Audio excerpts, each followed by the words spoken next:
This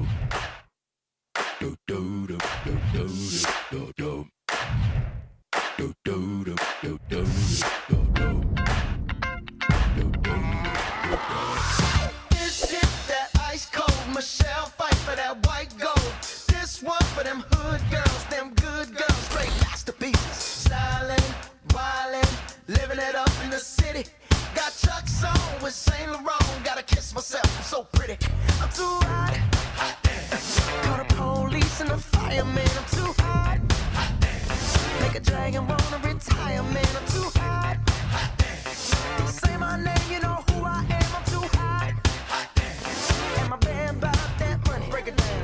Girls hit you, hallelujah. Girls hit you, hallelujah. Cause Uptown Funk don't give it to you. Cause Uptown Funk don't give it to you. Cause Uptown Funk don't give it to you. Saturday night and we in the spot. Don't believe me, just watch.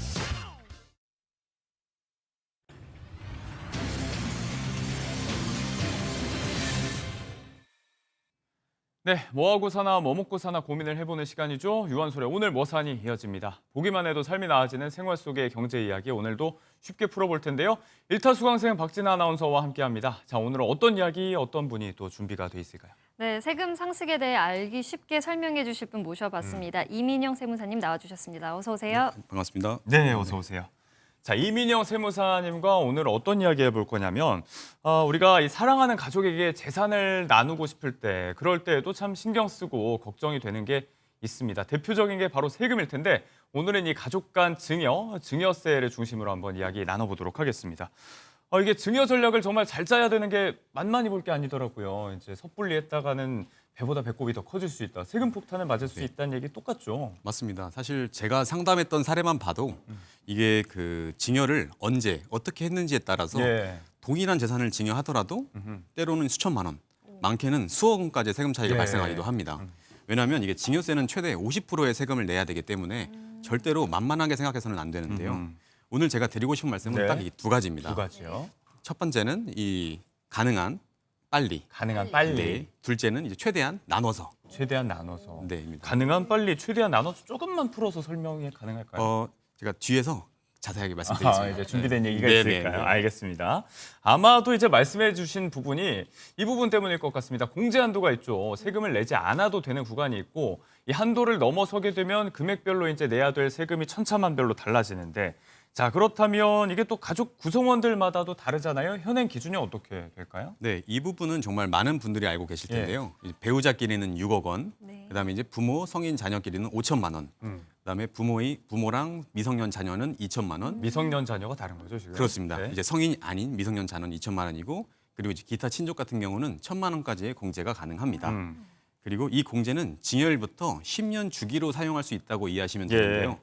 그래서 제가 아까 처음에 말씀드렸던 가능한 빨리 증여하는 게 유리하다는 게 이 부분에서 말씀을 드린 겁니다. 이른바 이제 10년 합산 원칙인 거죠. 증여한 시점으로부터 향후에 10년 이내에 발생하는 증여분까지 다 네, 합산해서 맞습니다. 네. 한도 기준으로 삼는다. 그러니까 줄 돈이 있다면 빠르게 주고 하루라도 그 기한을 당기는 게 중요하다는 얘기입니다.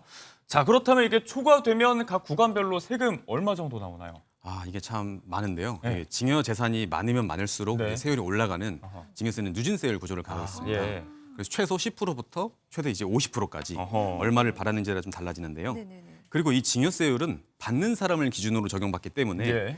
증여 재산이 많을수록 저희가 처음에 말씀드렸던 두 번째죠. 최대한 여러 명에게 나눠서 아. 증여하는 것이 절세에 도움이 됩니다. 네, 각각의 공제 한도를 쪼갠다는 개념이군요. 네, 맞습니다. 네, 네. 알겠습니다. 자, 그리고 앞서도 봤지만 이제 같은 금액을 증여하더라도 이제 누구에게 주느냐에 따라서 내는 세금이 아예 없을 수도 있고 많이 커질 수도 있고 많이 달라질 수가 있습니다. 일단 배우자 간의 증여 공제 한도가 6억 원으로 가장 많습니다. 우리가 이 부분을 좀 어떻게 활용을 해보면 될까요? 아무래도 배우자끼리는 6억이고 나머지 분들은 5천만 원, 2천만 원, 1천만 원이다 보니까 네. 배우자 공제를 잘 활용하면 좋은데 네. 저희가 보통 요즘에 이제 고가의 부동산을 취득할 때 예. 이제 배우자 증여를 많이 활용하십니다. 왜 그래요? 네. 아파트를 이제 부부 공동 명의로 취득하다 보면 아무래도 단독 명의보다는 종부세라든지 이 양도세 측면에서 유리하기 때문인데요. 그렇죠. 그런데 아파트를 취득할 때 이 공동 명의로 하자니 부부 한쪽의 소득이 조금 부족한 경우가 많습니다. 아. 네, 이제 그럴 때는 네. 이제 배우자 증여공제 6억을 활용을 해서 이 부족한 부분을 채워주면서 저희가 증여세 없이 네. 부모 공동 명의로 취득하는 방법도 있습니다. 6억 원 한도 내에서 소득을 좀 나누면서 균형을 그렇습니다. 찾는다. 네. 보통 이 증여는 자녀에게 증여하는 경우가 일반적이잖아요. 제일 많죠. 그런데 이 공제 한도를 보면 자녀가 성인인지 또 미성년자인지에 맞아. 따라서 다르더라고요. 그럼 맞습니다. 자녀에게 증여할 때 어떠한 방식이 유리할까요?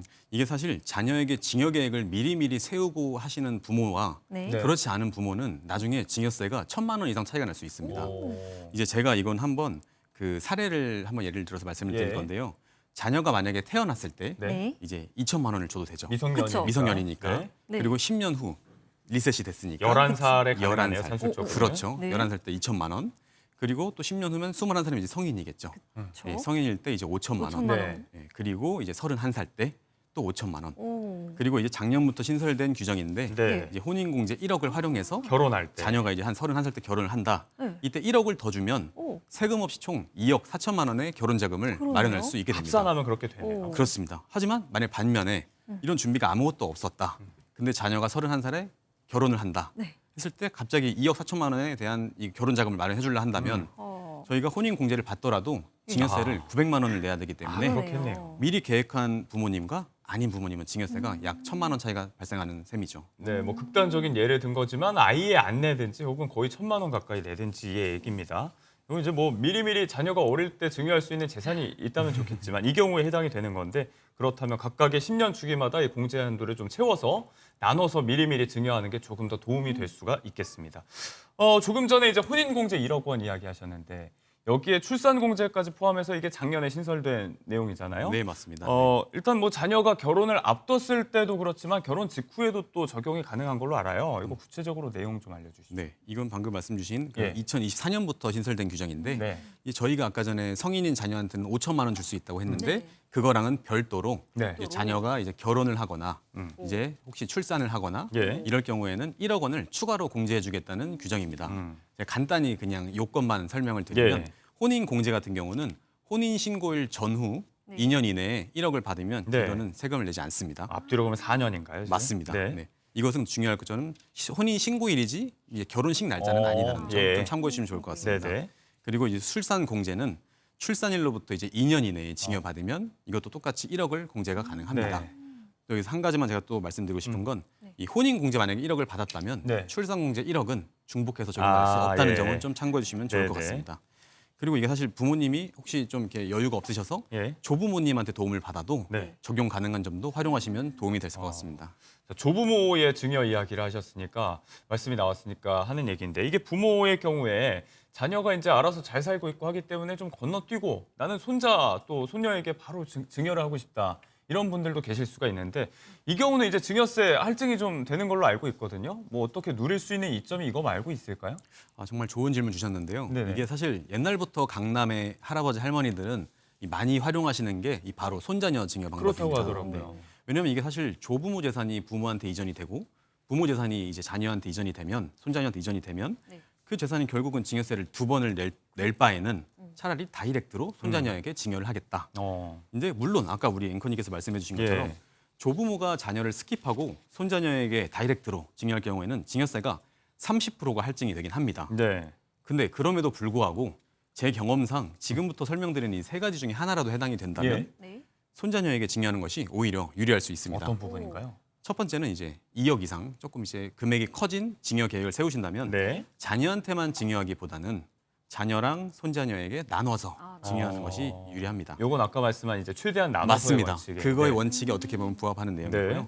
그다음 두 번째는 이 과거 10년 동안 자녀한테 이미 증여한 내역이 있는 경우 네. 그럴 땐 손자녀한테 활용하시면 좋습니다. 10년 합산에 걸릴 수 있기 때문에. 예, 맞습니다. 네.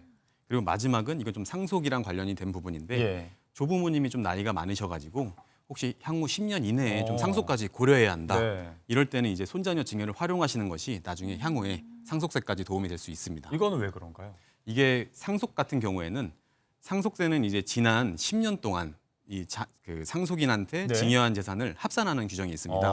예. 근데 이제 손자녀 같은 경우는 직계 비속, 바로 직계 비속이 아닌 네. 그 밑에 손자녀이기 때문에 아. 이 부분은 이제 5년 동안 합산이 되기 때문에 네. 상속세에서 조금 더 이렇게 사후 관리 측면에서 더 네. 유리할 수 있습니다. 상속 시점에 10년 전으로 해서 이제 그 증여된 재산도 상속세 부과 대상이 되는데 이건 이제 자녀에만 해당이 된다. 그렇죠. 손자녀는 이제 5년이다 보니까 아. 좀 숨통이 좀 트이는 그라고 보시면 될 것 같습니다. 알겠습니다. 네, 네.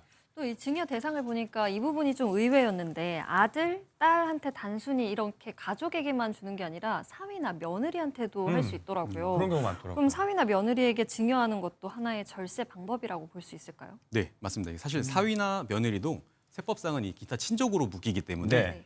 1,000만 원까지는 증여 공제가 가능합니다. 네. 그리고 제가 계속 반복해서 말씀드리지만 이 증여의 그 핵심, 네. 저희 최대한 여러 명에게 나눠서 나눠서. 이 측면에서 봐도 증여 금액이 클수록 자녀한테만 주는 것보다는 예. 자녀와 사위 며느리에게 이게 나눠서 어. 증여하는 것이 절세에 도움이 됩니다. 네. 근데 물론 이건 절세를 떠나서 사위 며느리가 이렇게 이쁜 짓을 했을 때 줘야겠죠. 네, 네. 이게 뭐 옛말에 미운 놈 떡 하나 더 준다고 하는데 이 경우는 해당이 안 될 것 같습니다. 자, 이쯤에서 우리가 챙겨봐야 될 것 중에 하나는 이제 또 기한입니다. 증여세 신고 기한이 있죠. 뭐든지 돈 낼 기한 놓치고 연체되는 게 가장 뼈아픈 얘기일 텐데 역시나 가산세 폭탄으로 이어질 수 있습니다. 신고 기한이 어떻게 되는지 주의할 점은 어떤 게 있을까요? 네, 이게 증여세 신고 납부 기한은 이 증여일이 속하는 달의 말일로부터 3개월 이내입니다.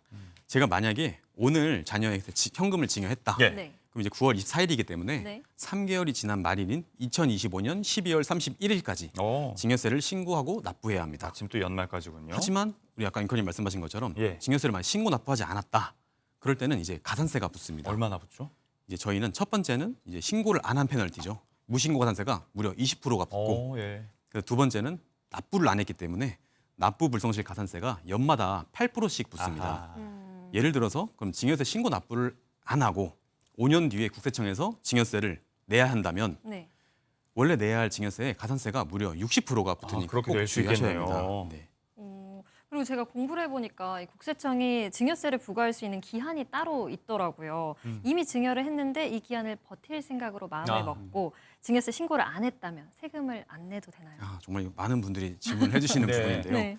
사실 이게 세금에도 공소시효처럼 국세청이 세금을 부과할 수 있는 기간이 있습니다. 이를 네. 이제 세법에서는 제척 기간이라고 제척 기간. 부르는데요. 기간. 증여세 제척 기간의 경우에는 원칙은 원래는 10년입니다. 네. 하지만 이제 예. 증여세를 신고하지 않고 네. 숨어 있다가 그럴 경우에는 제척 기간이 15년으로 늘어나요? 늘어나게 됩니다. 예. 그렇기 때문에 15년 동안 마음 졸이면서 살기에는 삶이 너무 가혹하니까 그렇죠. 네, 증여세는 신고 기한에 맞춰서 네. 자진 신고하는 것을 저는 추천을 드립니다. 무신고 경우 최대 15년까지 꽤 깁니다. 뭐 당연한 얘기겠지만 낼 거 제때 내고 평소에 여러 가지 차원에서 좀 슬기로운 절세를 고민하는 게 조금 더 현명할 수 있겠습니다.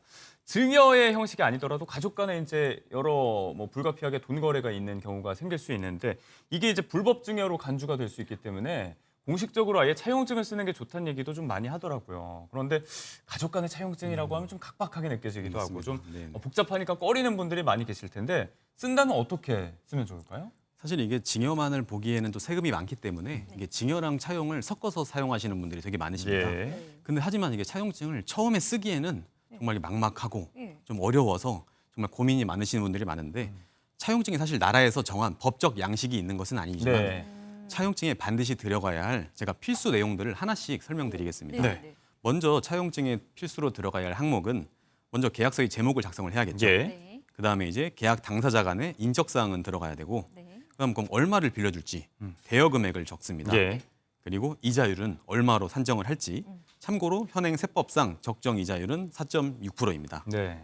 그리고 어떻게 상환할지 이 상환 방식과 언제까지 상환할지 기한을 정합니다. 그리고 마지막으로 이자는 그럼 매달 며칠에 언제 지급할지 결정합니다. 이때 이자를 지급할 때 이체 적요란에 이자라고 기재하시면 좋고 예. 이때 중요한 것은 이자 자금은 반드시 본인이 직접 마련하셔야 합니다. 네. 깜빡하고 이자 지급을 놓치기 쉬운데 네. 이럴 때는 가급적 자동 이체를 해놓으시는 게 좋습니다. 그리고 차용증은 작성 시점의 진정성을 입증하기 위해서 많이들 활용하시는 방법 중에 네. 하나가 이제 뭐 공증을 받거나 어. 네. 이제 등기소에서 이제 확정일자를 받거나 예. 그다음에 우체국에서 내용 증명을 발송하거나 이메일로 서로 주고받거나 이런 방법들 중에 편하신 방법으로 하시면 되는데 많은 분들이 근데 네. 불안해서 네. 비용을 내고 공증을 무조건 받아야 되는지 질문하시는 분들이 많은데 예. 네. 사실 적은 비용으로도 가능한 우체국 내용 증명을 저는 활용하시는 것을 추천드립니다. 네. 이렇게 뭐 이자 지급도 꼬박꼬박하고 원금 상환이 잘 되더라도 이제 금액이 너무 과하다든지 차용 기간이 너무 길게 설정이 돼 있다든지 이런 부분에서는 이제 또 차용증으로 인정을 안 해주는 경우가 있다고 하니까 우리가 좀 참고를 해야 되겠습니다. 이런 것도 하나 여쭤볼게요. 이제 가족 간 돈이 이렇게 불법 증여로 간주되지 않기 위해서 신경 쓸 것들이 많은데 일각에서는 이제 국세청이 AI 활용해서 탈세 적발하니까 가족 간에 한 50만 원 돈 거래도 증여세를 물리는 대상이 될 수 있다. 이런 얘기가 나오던데 맞습니다. 이거는 뭐 네. 사실이 아닌 거죠? 사실 이 부분에 대해서 정말 저도 많은 이제 고객분들이 질문해 주셨는데요. 네. 최근 저도 이제 유튜브를 보다 보니까 네. 뭐 국세청 AI가 요즘에 AI가 워낙 붐이다 보니까 예. AI가 모든 개인 계좌를 실시간으로 감시해서 오. 가족 간의 소액 거래, 뭐 50만 원 이상 거래는 다 증여세를 부과하겠다. 예. 이런 유튜브를 본 적이 있는데요.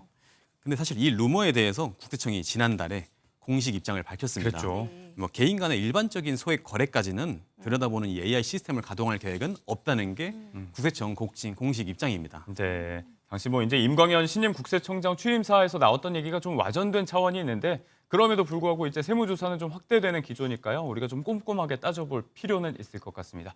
오늘 이민영 세무사님과 가족 간 증여에 대해서 이야기 나눴습니다. 고맙습니다. 감사합니다.